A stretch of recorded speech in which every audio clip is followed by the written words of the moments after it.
수업을 시작하도록 하겠습니다. 온라인 첫 번째 시간인데 오늘은 삼국시대 내용을 살펴보도록 하겠습니다. 배우는 순서는 전성기가 왔던 순서, 백제, 고구려, 신라의 순서대로 살펴보도록 할게요. 먼저 백제의 내용부터 살펴보도록 하겠습니다. 백제는 지금 주요 왕들이 4명이 보이죠. 자, 먼저 첫 번째는 고유왕입니다.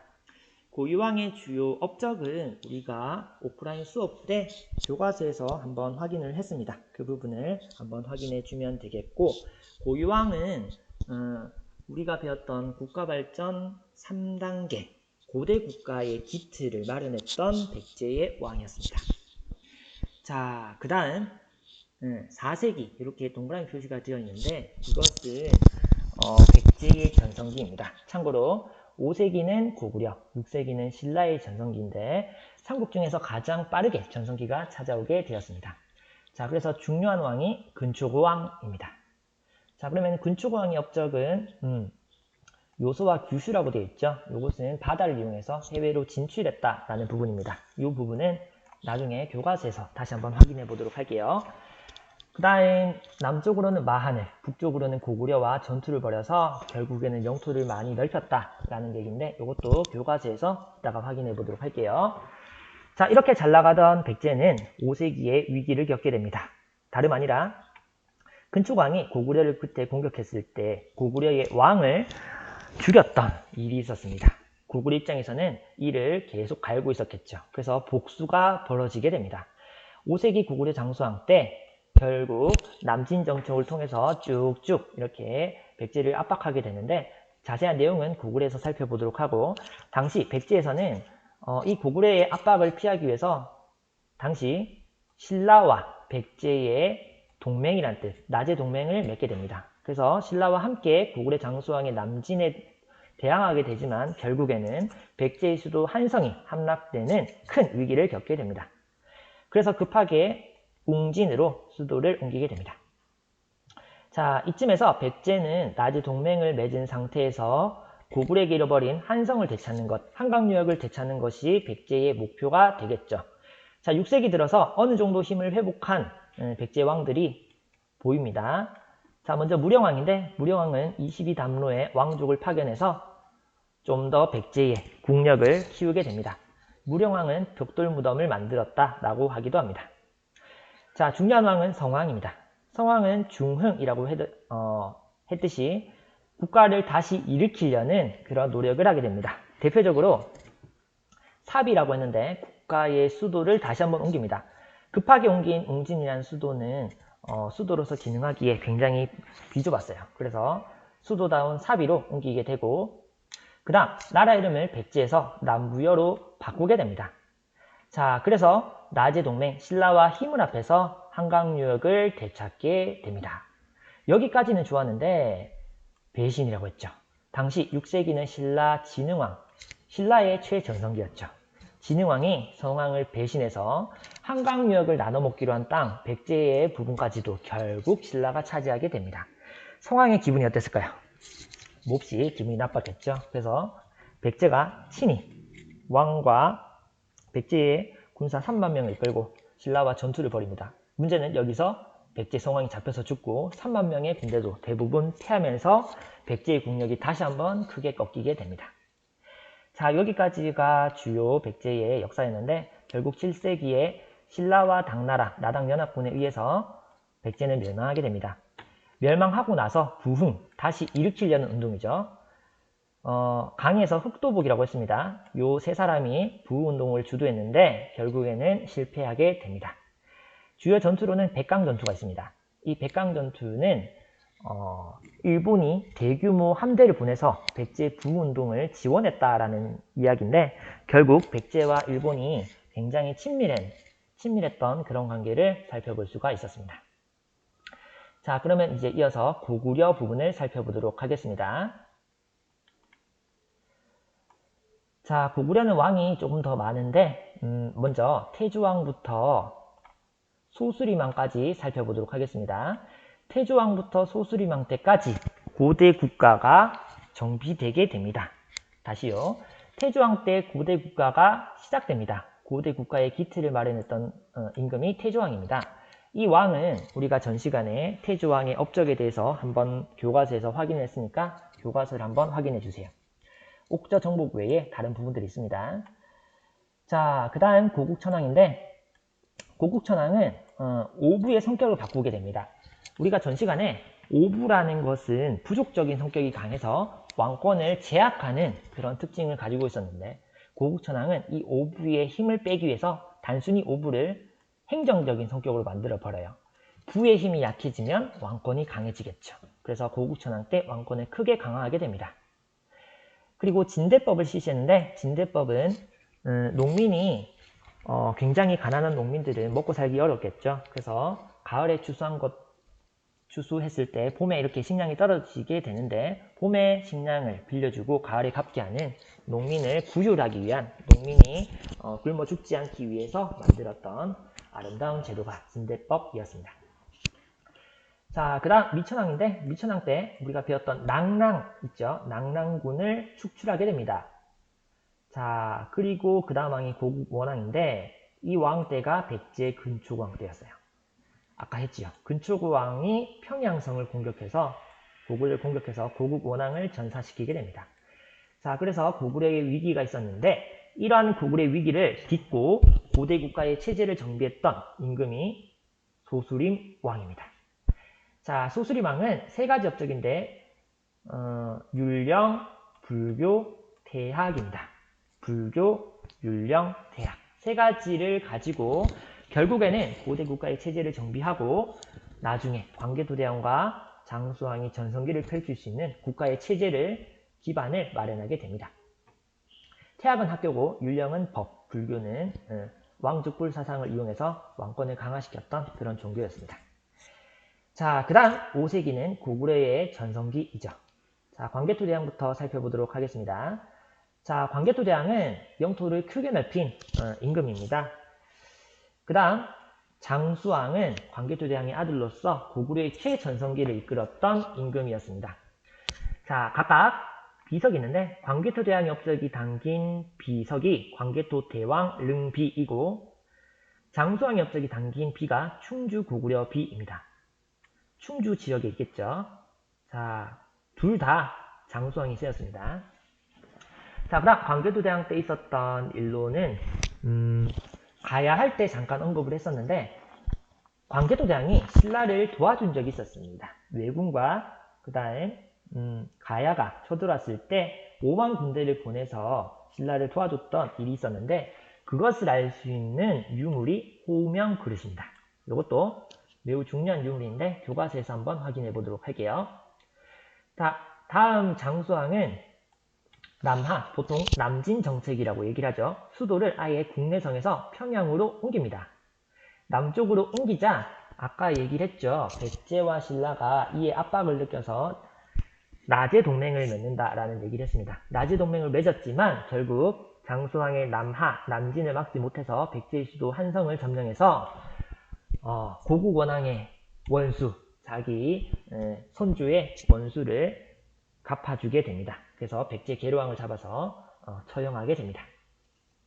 여기까지는 좋았는데 결국 시간이 흘러감에 따라서 고구려도 국력이 쇠하게 되고 6세기 후반이 되면 수나라, 당나라라는 거대한 나라와 나라의 운명을 걸고 큰 전투를 벌이게 됩니다. 여기서 고구려는 큰 승리를 거두게 됩니다. 먼저 수나라와는 113만 대군 이렇게 싸웠던 그런 거대한 전투 규모였는데 유명한 전투가 살수대첩, 을지문덕 장군이 이끌었죠. 당나라와는 안시성 전투를 승리를 거두면서 당나라 침략까지 물리칩니다. 당나라가 쳐들어오기 전에 천리장성, 천리나되는 긴 성이란 뜻이죠. 이것을 세우기도 했습니다. 하지만 결국 나당 연합군에 의해서 고구려가 멸망하게 됩니다. 자, 고구려도 마찬가지로 백제 부흥운동처럼 부흥운동이 일어납니다. 3연승이라고 얘기를 했었는데 이런 사람들이 고구려 부흥운동을 일으켰지만 결국에는 실패하게 됩니다. 여기까지가 고구려의 주요 역사였습니다. 다음으로 신라의 역사 넘어가도록 할게요. 자, 가장 힘이 약했던 신라가 결국은 삼국을 통일하는 그 과정을 살펴보도록 할게요. 자, 먼저 처음에 신라는 박석긴 돌아가면서 왕이 올랐다라고 얘기를 했습니다. 그러다가 김씨가 왕위를 세습하는 왕이 뇌물왕이었습니다. 뇌물왕의 주요 업적은 우리가 전에 표시를 했습니다. 교과서를 참고해 주세요. 자, 그러다가 6세기가 이제 신라의 전성기를 맞이하게 되는데 3명의 왕들이 등장을 합니다. 업적들이 많지요. 자, 요거 한번 확인해 보도록 할게요. 지증왕 때 왕호가 드디어 왕으로 결정되게 됩니다. 그리고 신라라는 국호를 사용하게 되고 우상국은 오늘날의 울릉도 독도를 뜻하게 되는데 여기를 정벌하게 됩니다. 그 다음 버풍왕 때는 율령과 불교는 이야기를 했었죠. 자, 불교가 받아들여질 때 굉장히 반대가 많아서 이차돈이라는 사람이 죽음을 당하면서 불교를 수용하게 되었다라는 얘기까지 확인하면 되겠습니다. 자, 그 다음 버풍왕 때는 골품제, 신분제도를 마련하였다. 골품제에 대한 개념을 이야기를 했었습니다. 자, 그 다음 신라의 최전성기 왕은 진흥왕입니다. 전성기 왕은 한강유역을 차지하고 있죠. 성왕을 약속을 맺었어요. 성왕을 근데 배신하고 한강유역을 몽땅 신라가 먹게 됩니다. 그리고 성왕과 관산선 전투에서 백제를 물리치고 결국 한강유역 전체를 차지하게 됩니다. 그리고 중국과 교류할 수 있는 성을 쌓죠. 그게 당항성입니다. 그리고 진흥왕 때 영토가 약 3배 정도 늘어나게 됩니다. 그래서 순수비를 세우는데 진흥왕 순수비라고 얘기를 합니다. 직접 순찰하면서 다니면서 세웠던 비석입니다. 진흥왕 때는 화랑도라는 단체를 국가 조직으로 개편했다라고 합니다. 자, 6세기 때 삼국에서 가장 잘 나가는 나라가 되었는데 나중에 이제 7세기가 되면은 당나라와 손을 잡고 결국 삼국을 통일하는 기염을 토하게 됩니다. 자, 나당 연합이라고 했는데 첫 번째 단계는 당나라와 연합하게 되는 과정입니다. 이때 활약했던 사람이 김춘추였습니다. 자, 먼저 백제를 멸하고 고구려를 멸하고 삼국을 통일하게 됩니다. 이때 백제가 멸망할 때 황산벌의 계백이라고 하죠. 계백이 맞서 싸웠지만 결국에는 관창 그리고 여러 화랑들의 도움으로 신라가 승리를 거뒀다라는 일화가 전해집니다. 자, 당나라와 신라가 연합해서 백제 고구려 멸망시킨 다음에 당나라가 한반도 전체를 차지하려고 합니다. 그래서 신라와 당나라가 이번엔 전쟁을 벌이죠. 이때 기적적으로 신라가 승리를 거두는데 매소성 기벌부에서 큰 승리를 거둡니다. 그래서 삼국을 통일하게 됩니다. 문왕은 김춘추의 아들입니다. 자, 용이 되어서 동해가 왜구를 지킨다 이런 이야기가 전해지는데 그런 전설이 전해집니다. 자, 여기까지가 신라의 그런 이야기였습니다. 자, 그러면 필기했던 내용을 한번 살펴봤고 그러면 이어서 교과서 내용을 살펴보도록 하겠습니다. 교과서는 19페이지를 펼쳐주세요. 자, 펼쳤으면 19페이지부터 내용을 설명을 할 건데 선생님이 필기에 있던 내용들은 선생님이 미리 이렇게 표시를 해놨습니다. 그래서 이 부분들은 여러분들이 읽어야 되는 키워드가 들어간 문장에 해당하는 내용이니까 반드시 한번 읽어보도록 합니다. 자, 그러면 선생님은 필기에 빠졌던 내용들, 강의에 빠졌던 내용들을 보충해서 다시 살펴보도록 하겠습니다. 자, 고유왕은 한강유역을 장악했다라고 이야기를 했습니다. 한강유역을 장악하고 있다. 자, 그 다음에 근초광인데 근초광 남쪽으로 마한, 북쪽으로는 고구려의 평양성을 공격해서 고국 원왕을 전사시켰다라고 했었죠. 지도봅시다.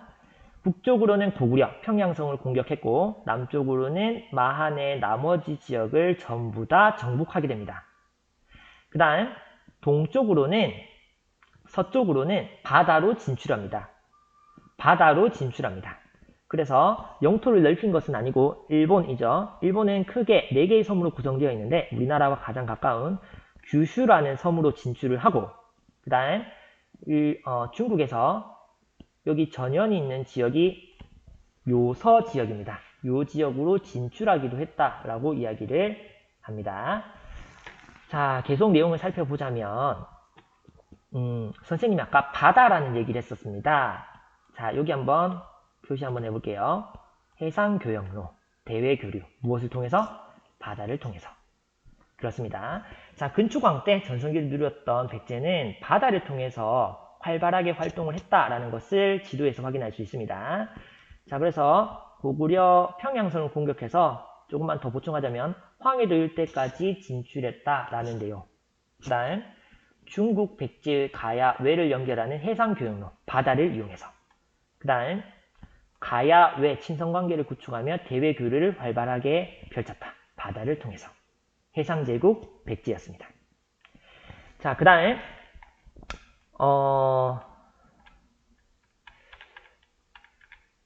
올라가서 자, 칼이 하나 있는데 이것은 칠지도입니다. 칠지도. 이것은 근초구 왕 때에 일본 왕한테 선물로 전해준 칼이라고 전해집니다. 칠지도 뜻은 7개의 가지가 있는, 하나, 둘, 셋, 넷, 다섯, 여섯, 일곱, 7개의 가지가 있는 칼이라는 뜻입니다. 칠지도. 넘어갑니다. 20페이지. 자, 20페이지 부분도 확인하면 되겠습니다. 자, 이 부분을 선생님이 밑에 펴놨는데 우리가 필기할 때 낭랑군을 공격해서 중국 세력을 몰아냈다, 대동강을 차지했다. 이 왕은 그렇죠, 미천왕입니다. 필기와 연결해서 살펴두면 되겠습니다. 자, 그런데 고구려의 위기가 왔다라고 이야기를 했었습니다. 백제와 전투를 벌이던 중 구광이 전사, 이 구광은 고국 원왕을 가리키겠죠. 하나 더 있습니다. 뭐냐면 요서 지역에 있던 전현이 공격을 해왔어요. 남쪽으로는 백제, 북쪽으로는 전현이 공격을 해와서 결국 고구려가 큰 피해를 받게 됩니다. 하지만 이러한 위기를 이겨낸 왕이 그렇죠, 소수림왕이었습니다. 불교, 율령, 태약까지 이야기를 했었습니다. 자, 그 다음 소수림왕 다음에 전성기왕, 첫 번째 광개토대왕입니다. 자, 첫 번째 신라를 도와 왜군을 격퇴했다 라는 이야기를 했었고, 가해를 공격하고 한반도 남부 신라를 가리킵니다. 신라의 군대를 주둔시켰다 라는 내용입니다. 고구려의 독자적인 천하간 내용이 나오는데 한번 읽어보도록 합니다. 자, 그 다음 고구려의 최전성기 왕은 장수왕입니다. 자, 남진 정책을 펼치고 평양으로 천도하고 한강 유역을 차지하였다 라는 내용까지입니다. 됐나요? 자, 내용은 다 되었고 교과서 밑에 자료 한번 볼게요. 자, 그래서 한강을 차지하고 있으면 장수왕 때 고구려의 최전성기구나 라는 것을 확인할 수 있습니다. 자, 내려보면 광개토대왕 능비는 광개토대왕의 업적, 충주 고구려비는 장수왕의 업적이 담겨있는데 둘 다 장수왕이 만들었고, 충주 고구려비는 충주 지역에 있고 광개토대왕 능비는 국내성 지역에 있습니다. 자, 그 다음 호명 그릇인데 이 호명 그릇을 통해서 알 수 있는 것은 5세기 신라와 고구려의 관계를 보여준다 라고 하죠. 정확하게는 4세기 후반 신라와 고구려의 관계입니다. 자, 광개토대왕이 신라 내에 군대를 주둔했다라는 명칭이 기록이 호명 그릇 아래 부분에 쓰여 있습니다. 다시요. 이 호명 그릇을 통해서 알 수 있는 것은 당시 고구려가 신라를 도와줬다. 또한 신라의 포위를 풀고 가야로에 쳐들어갔다. 이것을 통해서 알 수 있는 것은 우리가 배웠죠. 전기가야연맹이 해체되게 된 그런 사건과도 큰 연관이 있습니다. 자, 여기까지고 넘어가서 교과서 21페이지 보도록 합니다.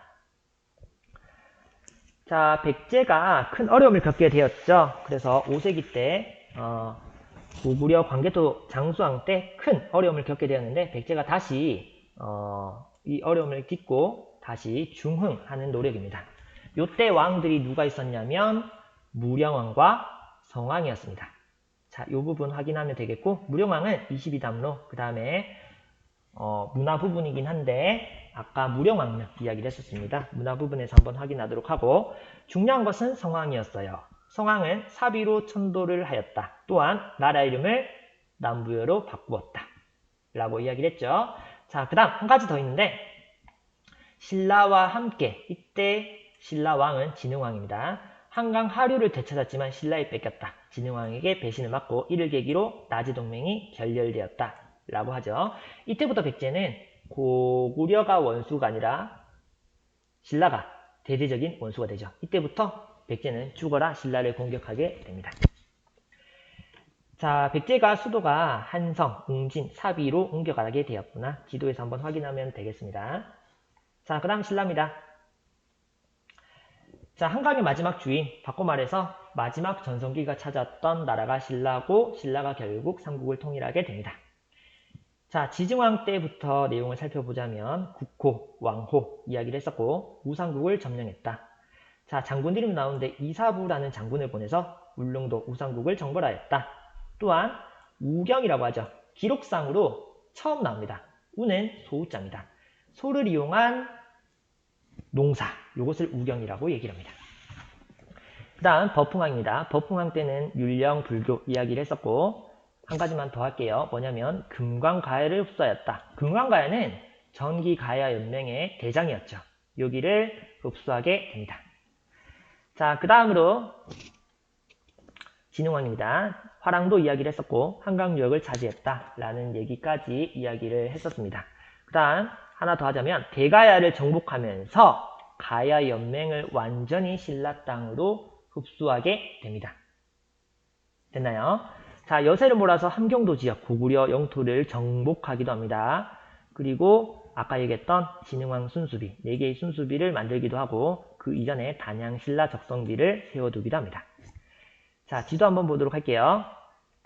진흥왕 이전에 영토가 경상북도 부근이었는데 진흥왕 때 가야 정복, 고구려 함경도 정복, 한강유역 정복, 일약 영토가 약 3배 가까이 늘어나게 되었고 이것을 기념하기 위해서 황초령, 마운령, 북한산, 창녕비 4개의 순수비가 만들어지게 됩니다.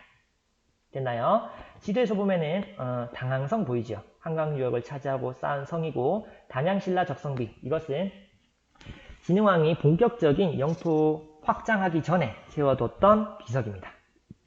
자, 여기까지 해서 주요 내용들 정리를 했습니다. 자, 그러면 22페이지 살펴보도록 할게요. 자, 이 부분들 한번 표시하도록 할게요. 자, 표시가 됐나요? 자, 그러면 같이 한번 볼게요. 자, 고구려, 백제, 신라, 삼국의 전성기 다음에 이제 삼국이 통일되는 과정을 여기 22페이지에서 설명하고 있습니다. 자, 고구려는 돌궐과 손을 잡았고 백제랑도 연결되어 있습니다. 한반도에서 고구려와 백제 모두 적으로 둔 신라는 고립되어 있죠. 그래서 이 외교적인 고립을 피하기 위해서 중국과 손을 잡습니다. 신라는 중국과 손을 잡게 됩니다. 수나라와 당나라.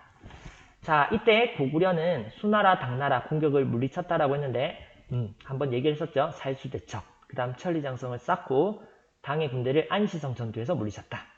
까지 이야기를 했습니다. 최후의 승자는 신라가 되었습니다. 자, 그러면 먼저 나당연합군, 나당동맹을 먼저 맺고 백제를 멸망, 고구려를 멸망. 고구려는 잘 버텼는데 영계소문이 죽은 다음에 지배층이 분열하면서 쉽게 멸망하고 말았습니다.